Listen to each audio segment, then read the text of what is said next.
Yearbook day was the best day of the school year.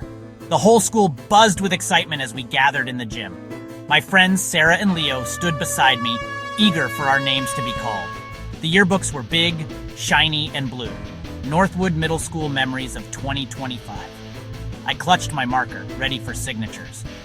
Sarah planned her first autograph. Leo just hoped he didn't blink in his photo again. This year felt different. We were 8th graders, our last yearbook year. When my name was called, I rushed to grab my copy. I flipped it open, breathing in the scent of new paper and ink. There were photos from the play, the science fair, even a shot of me with spaghetti on my shirt. Leo and Sarah joined me in a corner, ready to relive the year. But as we laughed, something felt off.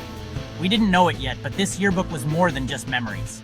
It was a warning, hidden in the smiling faces and neat rows of photos. Our best day was about to become a nightmare. The yearbook wasn't just a book, it was something else. Something that would change everything. We just didn't know it yet. We sat on the bleachers flipping through our yearbooks. Sarah found Leo's picture. No blinking this year. We laughed. Then I turned to the 7th grade section. That's when I saw him. Silas Black. Pale skin, dark eyes, a total stranger. "Who is this?" I asked. Leo and Sarah shook their heads. Sarah flipped to the 8th grade section. "Look, Alara Vance." Another stranger. We started searching. More unfamiliar faces, Rowan, Luna, and others. 10 phantom students scattered through the pages.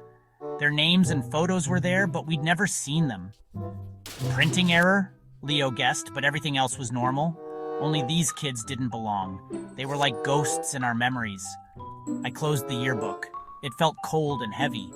The smiling faces on the cover didn't seem so friendly anymore. What was going on at Northwood Middle School? The yearbook was supposed to be a record of our year, but now it felt like a puzzle, or a warning, and we were right in the middle of it. The mystery had just begun. The next day, the yearbook mystery was all anyone talked about. We went to the office and checked the official student list.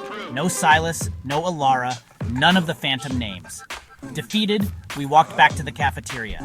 As we passed the water fountain, I froze. Silas Black stood there just like his photo, pale, silent, watching. I grabbed Leo's arm. "Look!" Leo and Sarah saw him too. He stared back, expressionless. The bell rang and he vanished into the crowd. We stood frozen, hearts pounding. He was real. The phantom student was real. How had we never seen him before? The school felt different now, less safe, less familiar. It was like the pictures were coming to life, and we had a terrible feeling this was only the beginning. The phantoms were leaving the pages and walking among us. We couldn't ignore it anymore. The nightmare was real. The next days blurred with fear. It wasn't just Silas. Alara appeared in class, silent and unnoticed by everyone but us. Rowan swung alone at recess. Luna polished a clarinet in a locked music room. Leo saw 2 phantom students eating together in the cafeteria. They never spoke, never made friends, just blended in like shadows. No one else seemed to see them. We tried to tell our friends, but they looked at us like we were crazy. Were we losing our minds? The school felt alien, threatening. I hid the yearbook under my bed, but sometimes I'd stare at their photos. Their faces seemed to change, sad, angry, alive. One night, I swear Silas's picture blinked. I slammed the book shut, heart racing. The line between the pictures and reality was blurring. They weren't just in the school anymore. They were in the book, and they were watching us.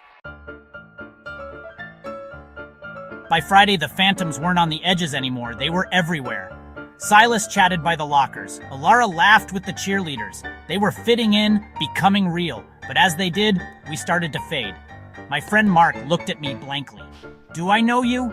Panic set in. Sarah's lab partner forgot her. Leo felt invisible. "It's like we're being erased," Leo whispered. We ran to the empty classroom with the yearbook. On the last page, a new photo, me, Sarah, and Leo, faces blurry, fading. The caption, "In loving memory of the students we almost forgot." My blood ran cold. The yearbook wasn't just a record, it was rewriting reality. As the phantoms became real, we became the ghosts. Our hands shimmered, our edges faded. The world around us grew less real. The phantom students were the real ones now. We were the ones about to be forgotten. Who will remember us when the final page turns? The yearbook nightmare had claimed us.